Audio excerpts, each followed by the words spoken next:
You are looking at Julian's pronunciation guide, where we look at how to pronounce better some of the most mispronounced words in the world, like this other curious word. But how do you say what you're looking for today?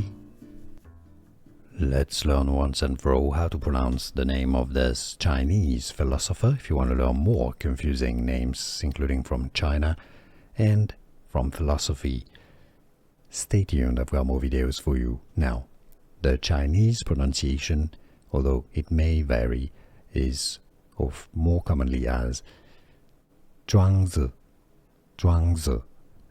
In English, however, it is more commonly pronounced as Zhuangzi, Zhuangzi. Here are more videos on how to pronounce more confusing words and names too many mispronounced. Like this video if you found it useful. I appreciate your support. I'll see you soon and thanks for watching.